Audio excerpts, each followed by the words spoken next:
नमस्कार दोस्तों, मैं अनुज शुक्ला आपका स्वागत करता हूं कैपिटल टीवी के एक्सक्लूसिव शो अनटोल्ड स्टोरी के पहले अंक में। बांग्लादेश में शेख हसीना के तख्ता पलट और कंगना रनौत की फिल्म इमरजेंसी पर विवाद की वजह से इंदिरा गांधी लगातार चर्चा में। तो आज हम इतिहास के एक ऐसे पन्ने को पलटने जा रहे हैं जिसे आपने अलग अलग तरह से सुना है, मगर उसकी गहराई को कभी महसूस नहीं किया होगा। 1971 की जंग और बांग्लादेश का गठन गांधी परिवार की निजी राजनीति से निकला एक ऐसा बुलबुला नजर आता है जो हकीकत में साबुन का झाग था। बांग्लादेश का सपना जिन लोगों ने देखा और बेचा, असल में वह कुछ और नहीं था, पाकिस्तान और अफगानिस्तान की तरह एक कट्टरपंथी बवंडर ही था। 1971 की जंग ने इंदिरा गांधी को आयरन लेडी और रणचंडी के रूप में स्थापित किया, लेकिन क्या यह पूरी सच्चाई है? इस जीत के बाद जो फैसले लिए गए इंदिरा गांधी की तरफ से, कांग्रेस की तरफ से, उनमें कुछ ऐसे थे जिन्होंने देश की राजनीति को उलझा दिया और इंदिरा गांधी को अपने ही बुने जाल में फंसा दिया। 24 मार्च 1972 इंदिरा गांधी ने एक ऐसा कदम उठाया जिसने भारतीय राजनीति और समाज पर गहरा असर डाला। प्रोफेसर नूरुल हसन को शिक्षा, समाज कल्याण और संस्कृति मंत्रालय की जिम्मेदारी सौंपी गई थी। इस तारीख पर इतिहास की किताबों में बदलाव, शिक्षा के क्षेत्र में वामपंथी विचारधारा का प्रवेश और जवाहरलाल नेहरू यूनिवर्सिटी जैसे संस्थानों की स्थापना हुई। संविधान बदला गया, मुस्लिम पर्सनल लॉ बोर्ड की स्थापना हुई, लेकिन यह सिर्फ शुरुआत थी। इंदिरा के इन फैसलों ने देश की सांस्कृतिक और सामाजिक धारा को एक नई दिशा दी, जिसका असर आज भी आप महसूस कर सकते हैं। क्या यह निर्णय राष्ट्रहित में था या फिर राजनीति के जटिल खेल का हिस्सा था? क्या इंदिरा गांधी ने जानबूझकर एक नया रास्ता चुना या वे एक बड़ी गलती की ओर बढ़ गए?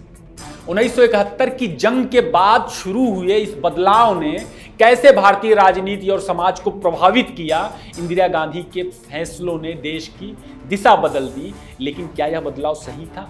आइए इस कहानी के उन अनकहे पहलुओं पर तथ्यों, तर्कों और सबूतों के जरिए नजर डालते हैं जिनसे शायद ही कोई वाकिफ हो। आगे आप कई हैरान करने वाले रहस्यों को जान सकते हैं।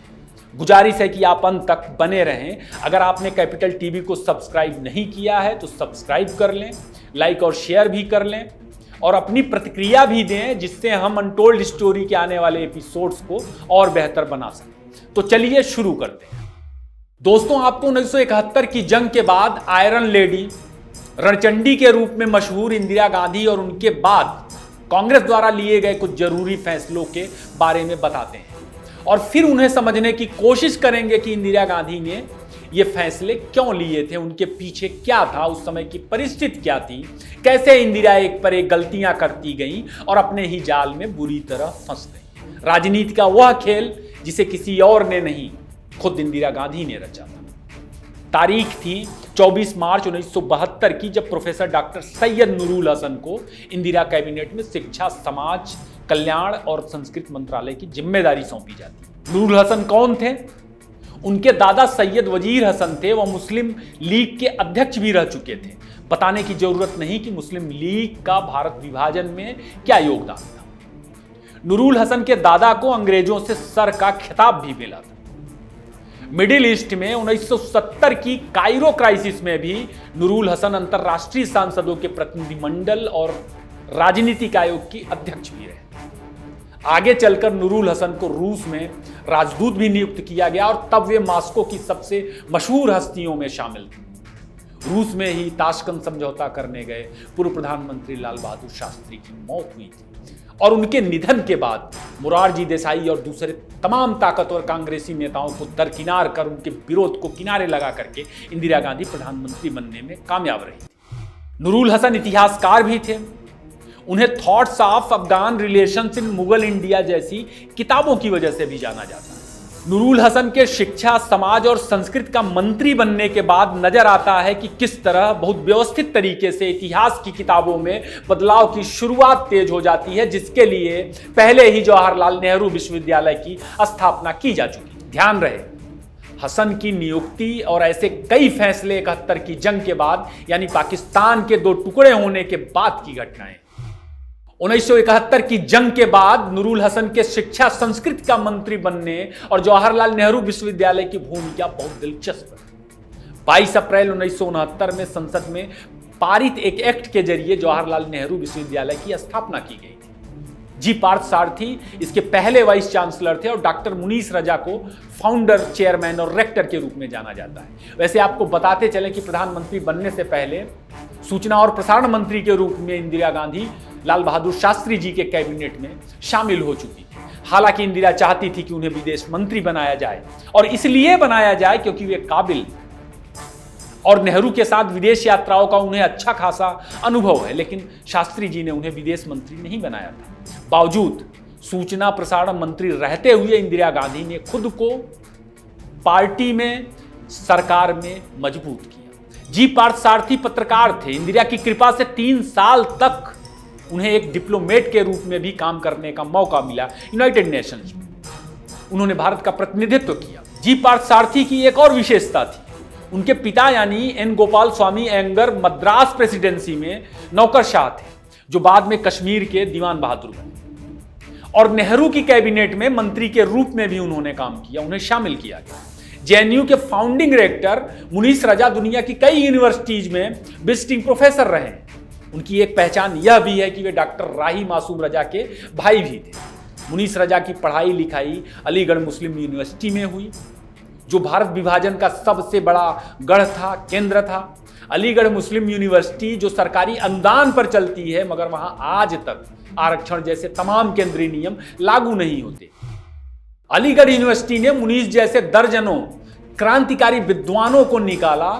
मुनीस ने जेएनयू जैसे प्रगतिशील संस्थान भी बनाए जो आगे चल करके लेफ्ट का गढ़ बना, मगर कईयों का दावा है कि अलीगढ़ यूनिवर्सिटी की पहचान हमेशा एक मजहबी संस्थान के रूप में ही रही।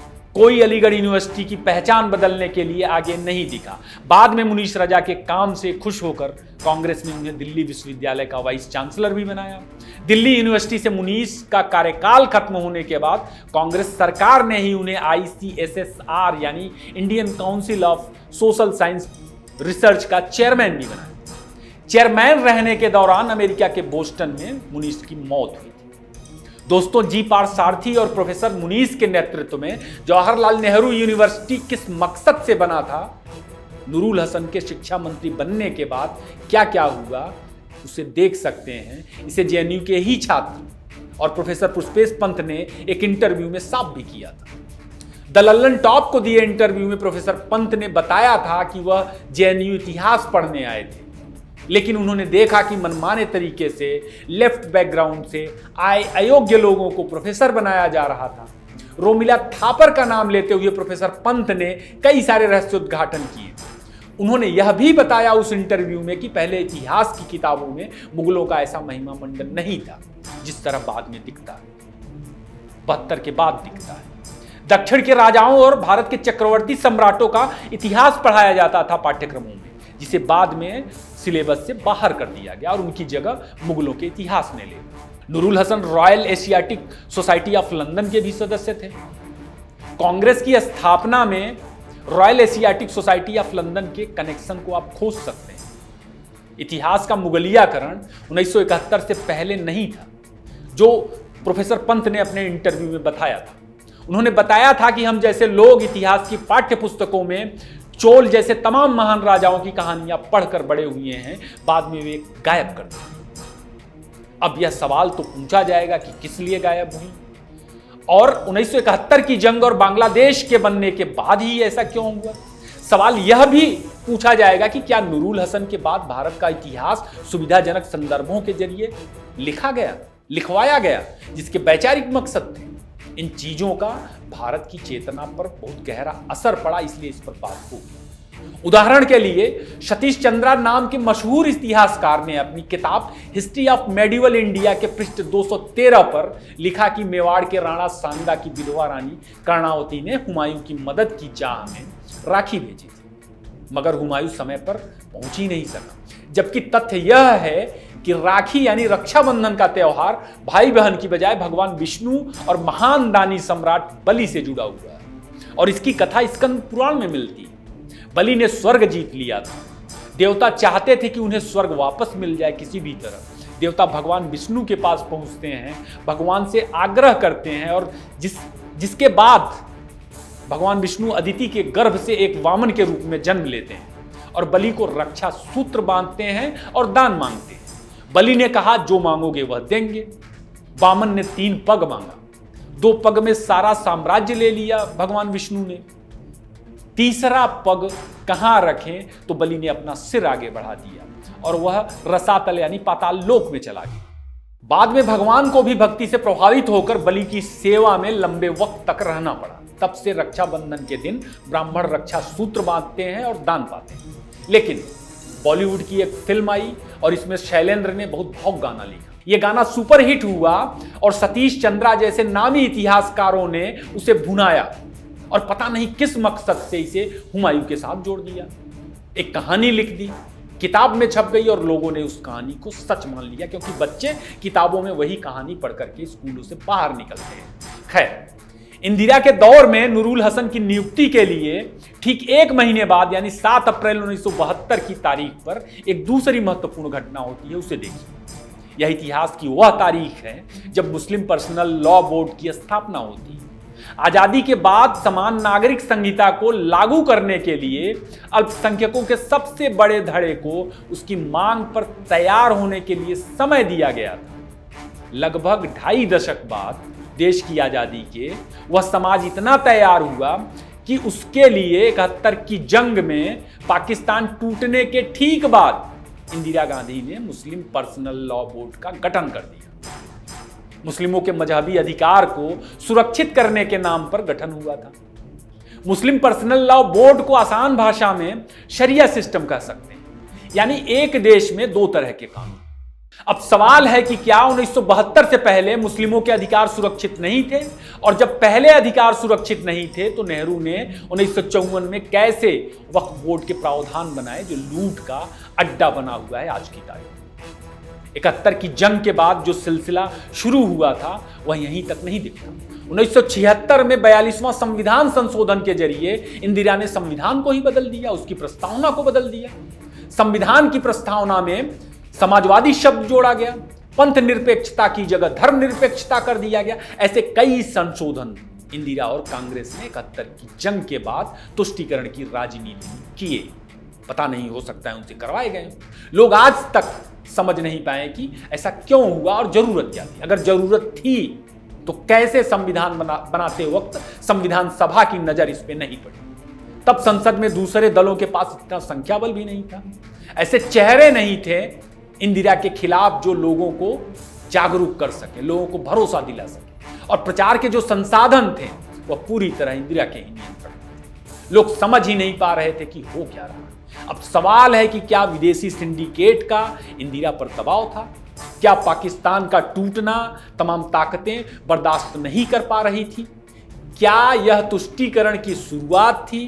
क्या यह भारत के भूगोल को प्रभावित करने के लिए बड़े बदलावों का एक मोड़ था? और इंदिरा कहां चूक गई जो लोगों का भरोसा खो बैठी? पहले भाग में इतना ही। भारत ने एक अनावश्यक जंग पर 1971 में 23 अरब से ज्यादा रुपए खर्च किए थे।